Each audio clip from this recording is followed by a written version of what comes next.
Hola, bienvenidos al tercer bloque de la asignatura de Fundamentos de las Ciencias Sociales. Vamos a introducirnos en el mundo, en el contenido de la historia del arte, pues en esta fase de encriptamiento, de confinamiento. Vamos a ver los contenidos enlatados, pero bueno, a través de los vídeos, con unas explicaciones más sencillas, son del contenido de los PowerPoint. Esperamos que podáis acercaros, por lo menos en lo esencial, que es la idea, el objetivo básico, a las distintas manifestaciones artísticas. Porque más allá de que hayáis cursado o no en bachillerato la asignatura de Historia del Arte, de que tengáis más o menos conocimientos, yo creo que todos en educación secundaria pues habéis tenido una visión evolutiva de la propia historia del arte desde las civilizaciones más antiguas, no sé si hasta el siglo XX, pero nuestro cometido va a ser precisamente ese, el dotaros de un vocabulario esencial, de unos conceptos básicos y sobre todo de intentar cómo interpretar una obra de arte, más allá de que sea un edificio, una pintura o una escultura. Por lo tanto, los objetivos de este primer acercamiento dentro de la octava semana va a ser entender el significado de arte, que evidentemente no existe uno solo, sino que hay miles de definiciones, caracterizar cuáles son las principales manifestaciones artísticas y sus funciones, y en un segundo bloque conocer cuáles son los nuevos comportamientos artísticos que se salen un poco del circuito clásico de lo que conocemos como las artes plásticas esenciales, la arquitectura, la escultura y la pintura, y que cronológicamente están más vinculados al siglo XX. Os vamos a pedir dos actividades en consonancia a estos contenidos, elaborar una definición de arte propia, en la cual integréis vuestra propia reflexión. Es muy importante siempre la reflexión continua de los contenidos que vayamos viendo, el pozo que os dejan. Es un contenido muy visual, pero que también yo espero que os resulte interesante el poder aprender de la imagen y del contexto que rodea a esa imagen. Y os pediremos también en esa primera actividad que indiquéis pues, las funciones principales de arquitectura, escultura y pintura. Y una segunda actividad relacionada con el segundo bloque de los nuevos comportamientos artísticos en las que plasméis el significado, las características, las dificultades y algunos autores y obras representativas de los mismos. Pues empezamos. Bien, ¿qué es el arte? Vamos a ver distintas definiciones de algunos especialistas, historiadores del arte, sociólogos, críticos, para a continuación interiorizar una reflexión individual, porque aunque no seamos conscientes, cada uno de nosotros tenemos nuestra propia definición de arte. Así, el inglés Ruskin, sociólogo, artista, escritor y crítico de arte del siglo XIX, decía que el arte es expresión de la sociedad. Ya tenemos un concepto clave. El arte no se puede separar de la sociedad en la que está inserto, o la sociedad que lo desarrolla o la sociedad que lo elabora. El arquitecto austriaco Adolf Loos, a comienzos del siglo XX, nos dice que el arte es la libertad personal del genio. Un segundo concepto que es muy interesante porque nos habla de la individualidad y de la libertad del artista. En tercer lugar, tenemos la definición de Marcel Duchamp, que es uno de los artistas más influyentes del siglo XX, con sus conocidos ready-made, de los cuales veremos algún ejemplo. Y su definición de arte es muy sencilla. El arte es la idea. Duchamp argumenta que no es tan importante el acto de crear como el acto de la elección, de la idea, de esa creación.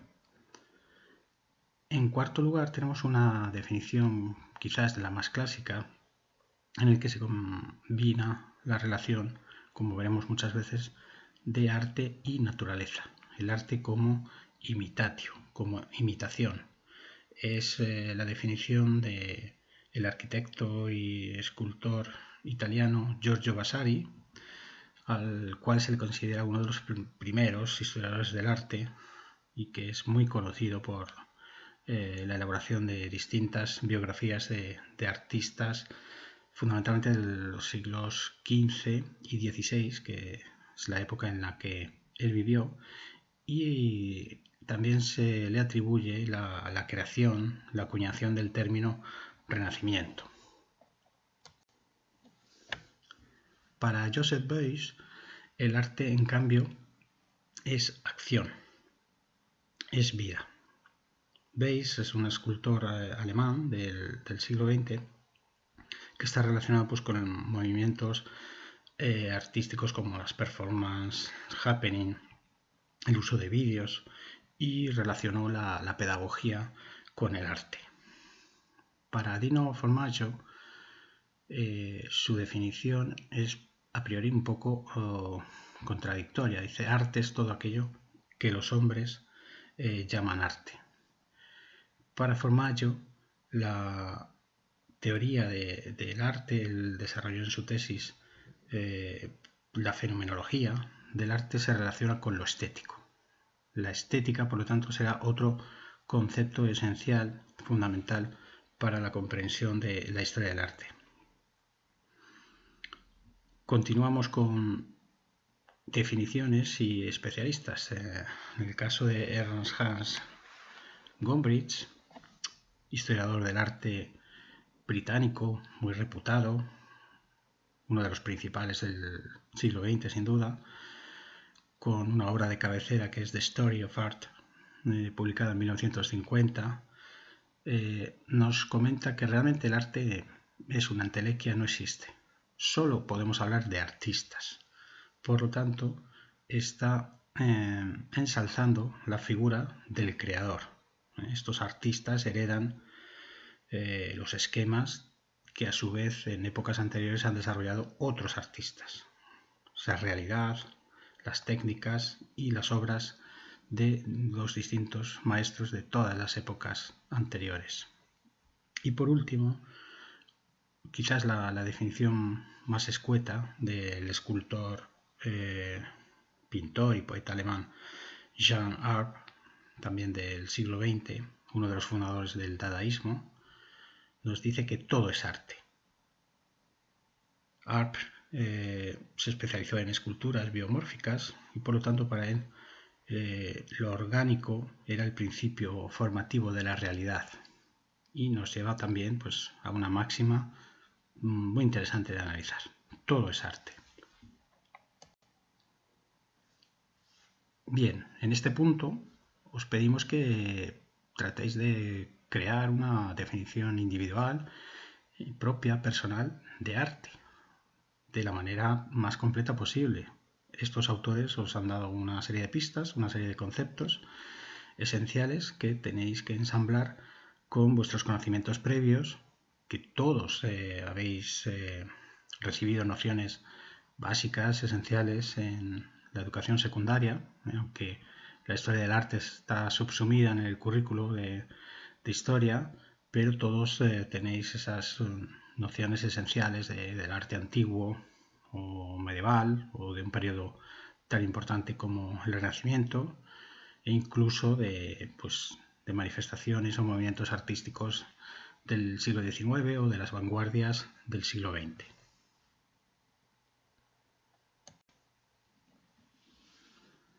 ¿Qué es el arte? Una de las miles de definiciones posibles puede ser esta. El arte se entiende como una actividad o un producto desarrollado por el ser humano con un fin estético expresando ideas y emociones. y que se ha desarrollado a lo largo de la historia, manifestándose en cada una de las épocas de distintas maneras. Si analizamos esta definición, vamos a destacar pues, los principales conceptos. Es una actividad humana, por lo tanto es algo artificial, como su propia etimología nos dice. El arte es un hecho artificial porque lo ha elaborado el ser humano. Tiene una finalidad estética. Esto es fundamental, es definitivo. La intencionalidad que el artista o la artista le da a su obra. Y es una obra que transmite o intenta expresar una idea, un concepto, o transmite una determinada emoción. También la propia belleza de lo que se está reflejando. Y la última parte de esta definición dice que a lo largo de la historia se han desarrollado diversas y diferentes manifestaciones artísticas. Esto lo veremos en la segunda parte del bloque, analizando los distintos estilos artísticos en cada una de las épocas históricas y comparándolo entre ellos, viendo su evolución, porque el arte evoluciona y de unas civilizaciones a otras se toman elementos comunes o se desarrollan o se hacen más complejos, etcétera, etcétera. Una última reflexión de nuestro amigo Ernst Hans Gombrich, que hemos comentado antes, es que desarrolla esa idea aparentemente contradictoria de que no existe el arte, sino que solo existen los artistas. Y estos artistas han evolucionado pues, desde las pinturas rupestres del Paleolítico, en la que el soporte eran las propias paredes de las cuevas, a los artistas que utilizaban los lienzos, las paredes también, en la pintura al fresco, o los soportes más modernos, más del siglo XX, como los carteles, como dice Gombrich, para las estaciones del metro. En todas estas actividades el arte es intrínseco en ellos, puede significar muchas cosas. En cada una de las épocas ha tenido una valoración. El arte antiguo era visto fundamentalmente como una técnica, pero la llegada del Renacimiento puso en valor la figura individual y creativa del artista. Hasta entonces no se le daba importancia especialmente en los siglos medievales, al nombre, ¿no?, de los arquitectos o de los escultores y pintores mediante la firma, ¿no?, o la autodeterminación, ¿no?, de quién había elaborado esa obra. Dice, por lo tanto, para finalizar Gombrich, pues que el arte con A mayúscula pues realmente no existe. Ahora vamos a ver una serie de imágenes que os deben llevar sin duda pues a esa reflexión. Lo que estamos viendo en este momento es arte, no lo es, porque este árbol de tule es lógicamente algo natural o es artificial. Es lo que debemos preguntarnos. La obra de arte es siempre algo elaborado por el hombre. Los baobab de Madagascar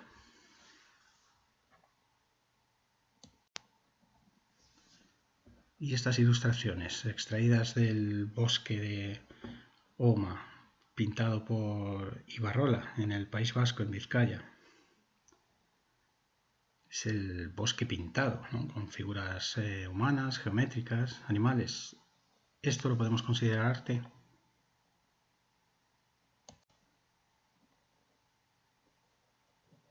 Aquí tenemos dos comparaciones también, arbóreas. ¿Cuál de ellas es arte? ¿Cuál no lo es?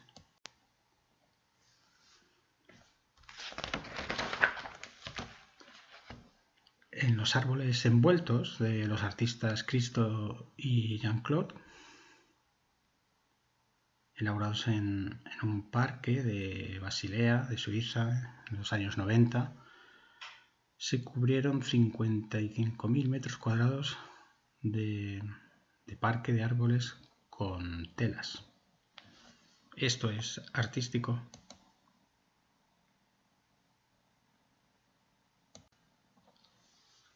Y esta otra imagen,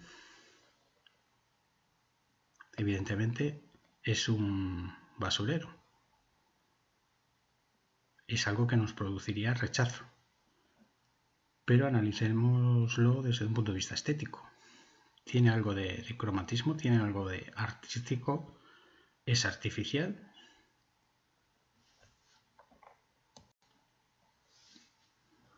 Y estas carreteras sinuosas,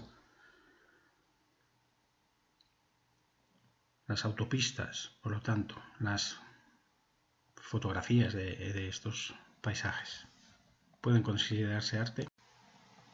Y en estas tres imágenes, ¿qué tienen en común? Fijaros en la imagen superior izquierda. Aparentemente esto es una composición artificial realizada por el hombre. Vemos carreteras y sobre todo vemos los conocidos como mares de plástico.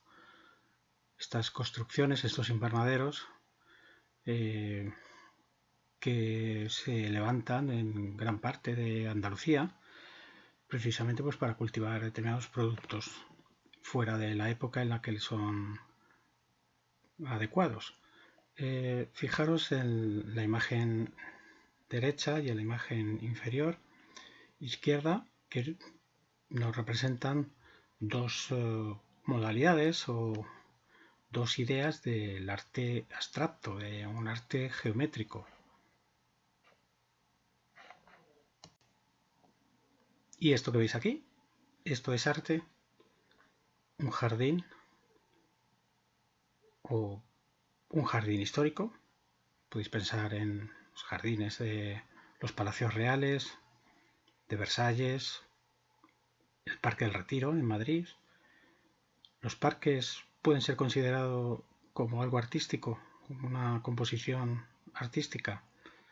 En nuestro departamento, en el área de didáctica de las ciencias sociales, una compañera de la facultad, Irene Laviña, está desarrollando una interesante labor de investigación precisamente con esta temática, con los jardines históricos y realizando propuestas didácticas de aprendizaje con ellos.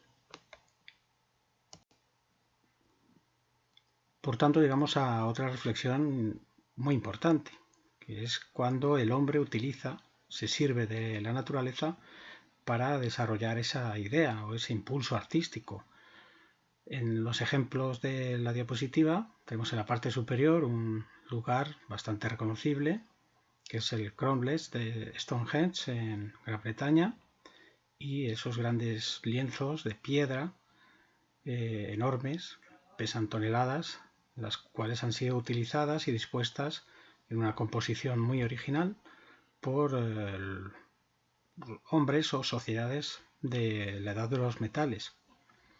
El hombre, por tanto, la sociedad, los grupos sociales utilizan la naturaleza, se sirven de ella, la transforman, la modifican, recogen sus propios materiales, como en la imagen inferior, que es un ejemplo de land art, que es una modalidad que explicaremos más adelante.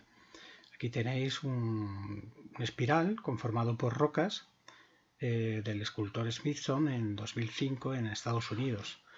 En él podemos apreciar cómo el paisaje y la obra de arte pues, quedan enlazados.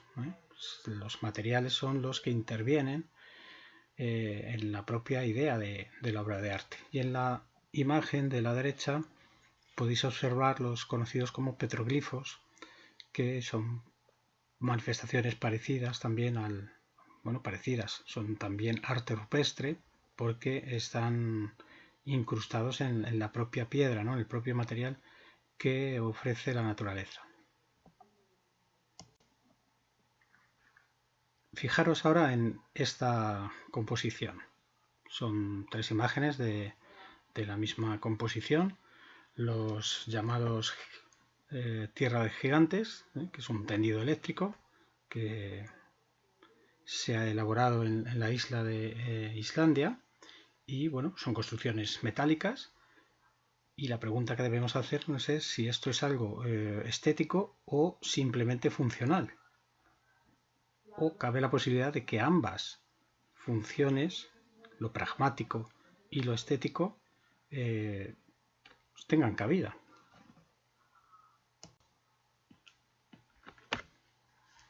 Bien, pasemos ahora a conocer las principales características de las manifestaciones artísticas que conocéis. Las principales son la escultura, la arquitectura y la pintura, que son las que vamos a desarrollar en este tercer bloque de contenidos de la asignatura, pero también podemos añadir la literatura, la danza, la música, el cine, dentro de las conocidas como manifestaciones artísticas clásicas. Hay otras manifestaciones artísticas complementarias, como pueden ser la fotografía, el cómic, el graffiti, instalación, el arte en la red, el arte digital. Y por último hay otros comportamientos artísticos que serán los que veamos con un poco de detalle en el segundo bloque de este tema 8.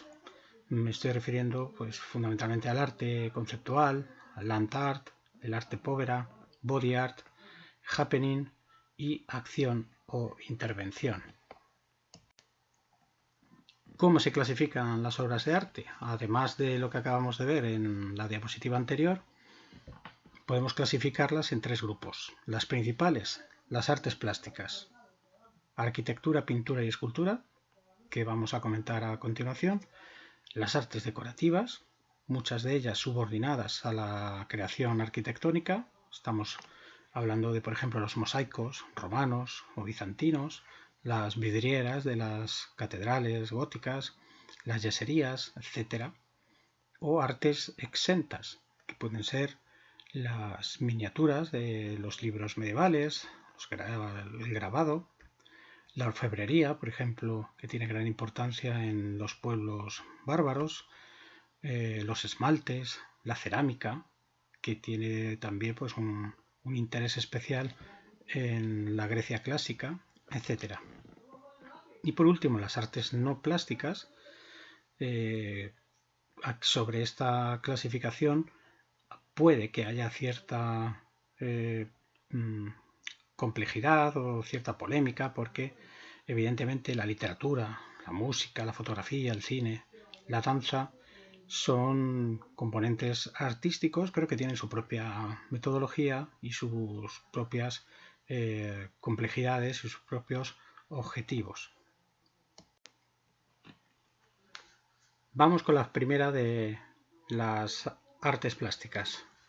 Una primera reflexión. ¿Qué función tiene la arquitectura? Observamos la imagen. ¿Qué veis que es? ¿Qué tipo de edificio? Un palacio. Palacio ducal, veneciano puede ser. Por lo tanto, la primera función obvia de lo arquitectónico de los edificios es la función residencial.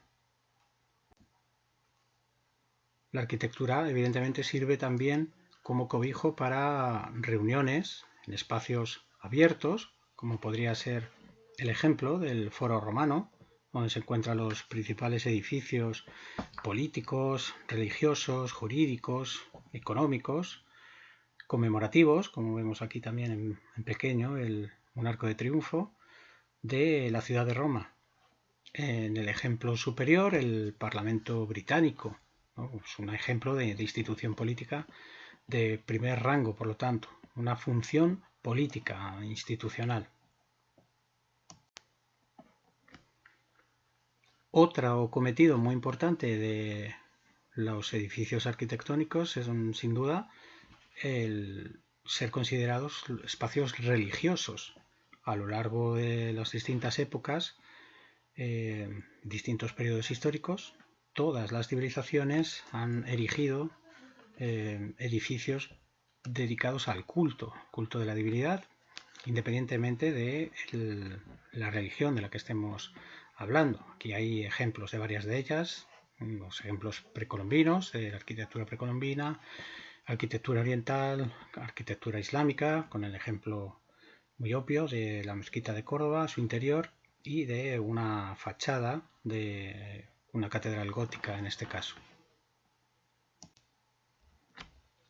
La arquitectura también son espacios para lugares donde vivir, evidentemente, ciudades y lugares donde refugiarse. Vemos estos componentes casi de fortaleza que tienen las cuatro imágenes, algunas de ellas muy conocidas como el Machu Picchu. Volvemos otra vez a las civilizaciones precolombinas, y esto nos lleva también a una interesante reflexión sobre la elección de un lugar para erigir un poblado o una ciudad que suele tener alguna explicación geográfica. Como habréis visto en el bloque anterior, el determinismo geográfico nos explica cómo las distintas sociedades eligen lugares favorables para el desarrollo urbano, precisamente por distintos motivos. Uno de ellos, muy obvio, podría ser el erigir o fundar ciudades cerca de los cursos de los ríos, cuanto más grandes mejor. Tenemos el caso de Egipto, del Nilo, ¿no?, para que lo tengamos presente, y también la necesidad de defenderse, la necesidad de refugiarse ante un hipotético ataque de un enemigo. De ahí radica la necesidad de amurallamiento de las ciudades antiguas y medievales en un contexto de constantes enfrentamientos bélicos y militares, y por eso las ciudades solían erigirse en lo alto de las montañas para, lógicamente, tener una buena perspectiva en caso de ataque, poder preverlo y estar cobijados y refugiados precisamente en ese recinto amurallado que tenía varias puertas. Más ejemplos de obras arquitectónicas. Bueno, en este caso tenemos las que son funcionales, las que son pragmáticas. Tenemos el ejemplo muy conocido del acueducto romano, en este caso el acueducto de Segovia. Se dice de los romanos que eran muy pragmáticos, en el sentido de que todo aquello que levantaban, todo aquello que erigían, tenía un sentido utilitarista, servía para algo, por lo tanto tenían una iniciativa económica. Prácticamente casi todos los ejemplos arquitectónicos tienen un uso o una intencionalidad económica, en este caso el abastecimiento del agua desde varios kilómetros de la ciudad a la misma. Tenemos el caso en la imagen inferior de la muralla china, la Gran Muralla China, que tiene pues una función evidentemente militar, de defensa, y una misión también de marcar, ¿no?, un territorio fronterizo. Y en el ejemplo superior derecho pues tenemos una gran infraestructura de un gran puente por el que circulan los vehículos, una gran autopista, pero que es una gran obra de ingeniería, y que esto también nos llevaría a llevar también la reflexión inicial, ¿no?, que hacíamos sobre la consideración de lo artístico. Bueno, en este caso, por lo tanto, recordar también pues una idea es la necesidad de que lo arquitectónico pues tenga una utilidad. Por supuesto, también se construyen espacio para el disfrute, distintas civilizaciones, como tenéis en los ejemplos, muchas de ellas vinculadas a lo acuático, a lo confortable, a residencias alejadas del bullicio urbano en muchas ocasiones. Y tenemos pues un ejemplo de baños árabes, que serían una evolución del espacio de las termas romanas, con lo cual estaríamos hablando de un sentido mucho más amplio del disfrute, del ocio, de la construcción de edificios para espectáculos, para el entretenimiento, para la diversión, como tendremos ocasión de ver más adelante. En estos espacios para el disfrute también tenemos espacios culturales. El Teatro Romano de Mérida, una biblioteca que podría ser pues, la de París, la Nacional de París, la Nacional de Madrid, grandes bibliotecas para la investigación, o la llamada Ciudad de las Artes y las Ciencias, que está ubicada en Valencia, y por lo tanto pues tienen un componente cultural. Son edificios para el ocio y para la cultura. En segundo lugar, arte plástica escultórica. ¿Para qué sirve la escultura? Tenemos una primera función de la escultura que os puede sorprender a priori, pero que se ha utilizado en numerosas civilizaciones o épocas históricas, porque a través de la escultura, especialmente la escultura religiosa, que está muy vinculada a las fachadas de los templos, estamos ejemplificando con templos cristianos, en este caso las imágenes que aluden pues, a distintos pasajes del Antiguo o el Nuevo Testamento, a pasajes bíblicos, por lo tanto, transfieren una enseñanza más allá de lo artístico, más allá de la escultura en sí misma, porque muchas de estas imágenes evidentemente tienen un contenido simbólico. ¿Y por qué decimos que enseñan? Porque en una sociedad en la que prácticamente el 99% de las personas eran analfabetas, estamos hablando de sociedades antiguas, sociedades medievales, el mensaje llegaba a través de lo visual, y lo visual podía ser reconocido y recordado pues a través de los tímpanos de las iglesias, que cada vez que se acudía al templo a oír misa, bueno, pues evidentemente tienen un trasfondo religioso muy grande, con escenas del juicio final o con pasajes, como ya hemos comentado, bíblicos que tienen desde su simbolismo pues una intención didáctica muy, muy obvia. La escultura también, por supuesto, representa lo real. Aquí tenemos dos ejemplos de animales.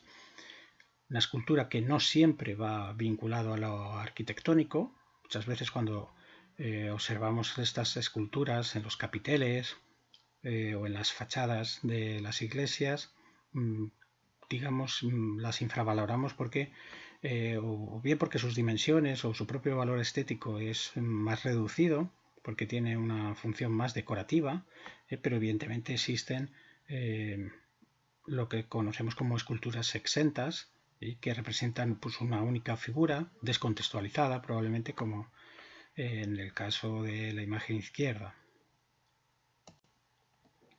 También representa lo humano, evidentemente. Todas las civilizaciones prácticamente representan la figuración humana de una u otra manera, de una forma más realista o más idealista. Esto será también un componente en el cual ahondaremos en los próximos temas, y pueden reflejar pues desde episodios históricos, la configuración de alguna clase o grupo social concreto, pues, también con un componente político, de dominio, de poder, de transferir sin duda a través de la propia contemplación escultórica un sentido que va también más allá, porque del humano pasamos a lo divino. Evidentemente muchas esculturas reflejan las divinidades, y aquí sí que hay que tener en cuenta, podemos pensar en estos ejemplos de imágenes orientales o en los grandes ejemplos de esculturas griegas y sobre todo egipcias, en imágenes auténticamente colosales, para reflejar sobre todo lo pequeño, la insignificancia del humano frente a la adoración divina, en ese sentido. Entonces esto es algo universal, es algo que afecta, incluye a todas las civilizaciones. La escultura también sirve para recordar a los muertos. Pensamos en los egipcios, pensamos en los romanos. Y como hemos comentado en alguna imagen anterior, la escultura también decora. Tenemos los ejemplos de la izquierda de los atauriques y decoraciones vegetales del arte islámico, con unas disposiciones muy geométricas, y en el caso de la imagen derecha nos encontramos ante un ejemplo de arte mudéjar, que es un arte más pobre en lo material, pero que también tiene pues, una función decorativa geométrica que se repite de una forma más tosca, si queréis, a lo largo de sus manifestaciones arquitectónicas. Por último, también tenemos la idea de que lo escultórico puede servir efectivamente para cuestiones lúdicas.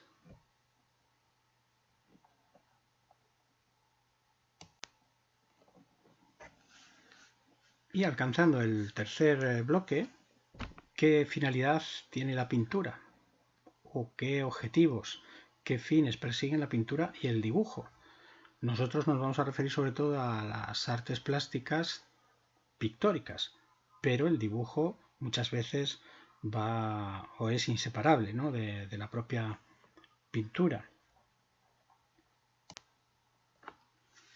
Bueno, pues desde las civilizaciones prehistóricas hemos comprobado que esas primeras manifestaciones artísticas, el arte rupestre de las cuevas, intentan garantizar la supervivencia con la plasmación de aquello que les sirve de sustento, que no es otra cosa que los animales que cazaban, para reflejar y también presuponer pues una espiritualidad que algunos investigadores han remarcado, ¿no?, en las últimas décadas, aunque efectivamente sobre la cuestión del arte paleolítico pues hay muchos encuentros polémicos o muchas disquisiciones, mucha bibliografía también, que no es fácil permitirnos llegar a una interpretación única, ¿no?, de lo que es ese arte paleolítico.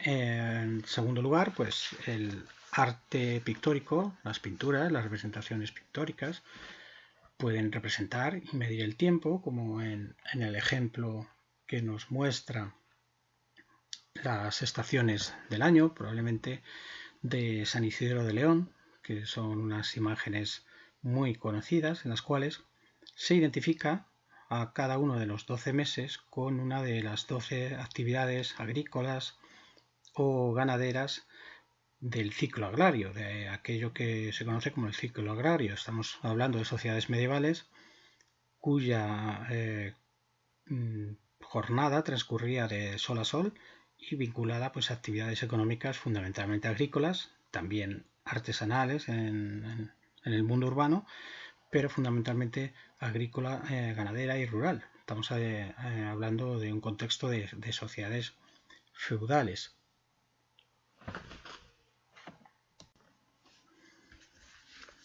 Otra modalidad en la cual el dibujo, más que la pintura en este caso, tiene gran importancia es la representación del espacio, lo que conocemos como mapas.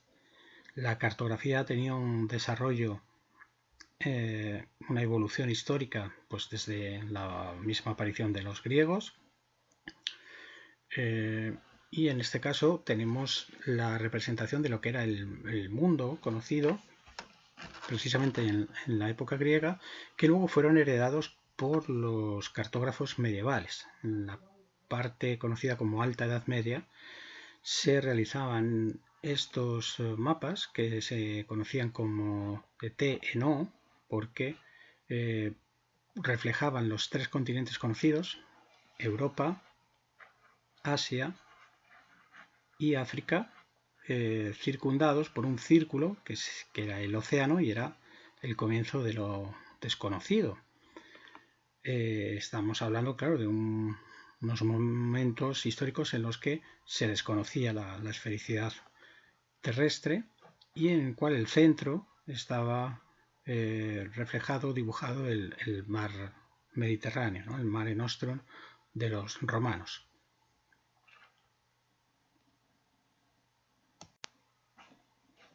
Ahora bien, en la diapositiva anterior hemos visto una perspectiva eurocéntrica del mundo conocido, que es una de las grandes críticas que podemos realizar desde las ciencias sociales y especialmente desde la geografía, como estáis realizando, ¿no? Con la elección de las microclases y las distintas problemáticas socioeconómicas que estáis haciendo muchas veces desde un punto de vista globalizador. Por lo tanto, debemos huir de esa perspectiva eurocéntrica a la hora de explicar los fenómenos sociales. Y en este caso tenemos una segunda acepción, un segundo ejemplo cartográfico de la representación espacial. Y bueno, os puedo dar como pista que nos encontramos ante un mapa del siglo XI del geógrafo Al-Idrisi. Dedicarle 5 segundos para reflexionar a ver dónde están los continentes que hemos visto en la diapositiva anterior representados en esta. 5 segundos virtuales que pasan muy rápido. ¿Cuál es el centro del universo o del centro del mundo para esta representación? Tenemos esta disposición, ¿no? Que geográficamente, ¿con qué concuerda? Alguno quizás lo hayáis deducido. Efectivamente, es la península arábiga. Pero, ¿qué ocurre aquí? ¿Dónde está el norte y dónde está el sur? O, dicho de otra forma, para los árabes, ya que esto es una cartografía árabe, el norte es el mundo árabe. Tenemos aquí el continente africano. Esto es el mundo africano, el continente africano. A la izquierda tenemos Asia. Veis aquí el Mar Negro, el Mar Caspio, las distintas rutas comerciales. Y en la parte inferior aparece Europa. Fijaros, esto es la península ibérica. Esto es la península itálica. Esto sería Francia, las Islas Británicas. Aquí estaría en los Balcanes, Grecia, etcétera, etcétera. ¿Por qué os he puesto este ejemplo aquí? Precisamente para contrastarlo con el anterior y remarcar, subrayar esa idea del punto de vista. Es muy importante tener en cuenta que no siempre la perspectiva eurocéntrica o la perspectiva occidental, si incluimos, por ejemplo, América, ¿no? O la importancia geopolítica de Estados Unidos, no todo debe hacerse desde ese microcosmos, que es una perspectiva, como he comentado, excesivamente empequeñecida. Es una perspectiva que debemos ampliar siempre que nos sea posible. La pintura también, en muchas de sus muestras o ejemplos, nos ofrece información sobre cómo vivía la gente de un determinado momento, de un determinado contexto, de una determinada ciudad. Aquí tenéis dos ejemplos medievales con el tema de las tablas o del ajedrez, probablemente extraído de una miniatura de Alfonso X el Sabio. Y en la parte derecha, pues bueno, algo muy evidente, la construcción de una catedral que evidentemente se realizaba durante décadas.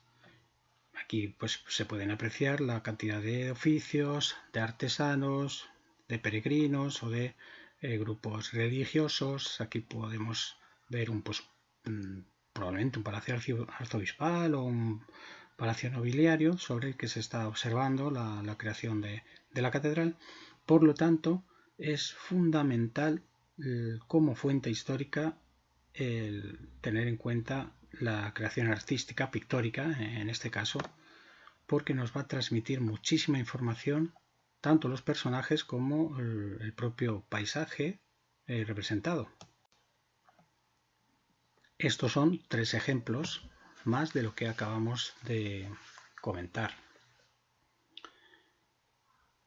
Tenemos en primer lugar la lección de anatomía de Rembrandt y bueno, sobre todo es interesante, aparte de observar el realismo de los rostros, que eso sería una cuestión más formal, podemos observar cómo van vestidos, a qué posible grupo social pertenecían, etcétera, etcétera. Igual que el cuadro en la parte inferior de Goya, de la gallinita ciega, que está representando pues un grupo social determinado. Igual que el ejemplo del El aguador de Sevilla, de Velázquez, que aparte de otras cuestiones en las que habría que fijarse desde un punto de vista formal, tenemos cómo nos representan pues, a grupos sociales más inferiores, más humildes, en los cuales pues, un oficio como el aguador, es todo una revolución. Ya hablaremos, si nos da tiempo, de llegar al barroco, al siglo XVII, como es una gran revolución cultural y pictórica, porque empiezan a reflejarse en las obras de arte grupos sociales, personas que antes no tenían cabida en los grandes artistas. También la pintura, las imágenes, nos muestra los dioses, eso sí, de aquellas civilizaciones que no son iconoclastas, es decir, fundamentalmente casi todas, salvo la civilización musulmana, que prohíbe la representación de Mahoma y de imágenes religiosas, o como ocurrió en la civilización bizantina durante precisamente el llamado periodo iconoclasta, en el cual se rechazaban y se destruían las imágenes sagradas. Otra de las grandes temáticas o de contenidos que reflejan las obras de arte es sin duda la mitología. Los dos grandes periodos que han reflejado temáticas mitológicas, tenemos por un lado la mitología griega, los mitos griegos, que a su vez son retomados en el periodo del Renacimiento, ese 480, fundamentalmente, como tenemos ocasión de ver en este ejemplo de Botticelli. Ya analizaremos, será parte de un tema posterior, tanto la forma como el contenido de las distintas épocas, de los distintos estilos artísticos, para intentar aprender las esencias de los lenguajes pictóricos. La pintura, sin duda, nos muestra muchísima información en el momento que hay figuración humana de quiénes son esos personajes que están ahí representados, a qué estatus o grupo social pertenecen. Tenemos el caso en la izquierda del conocido como Matrimonio Arnolfini de Jan van Eyck, siglo XV, que están representando pues evidentemente a un grupo social elevado, un matrimonio de burgueses, si no nobles, probablemente burgueses, por la zona en la cual se está representando el espacio flamenco, y que, bueno, como curiosidad, sí que es un cuadro muy importante en la historia del arte porque tiene una gran simbología. Entonces, cuando analicemos también cuáles son los componentes esenciales de la pintura, dedicaremos un apartado a lo simbólico, es decir,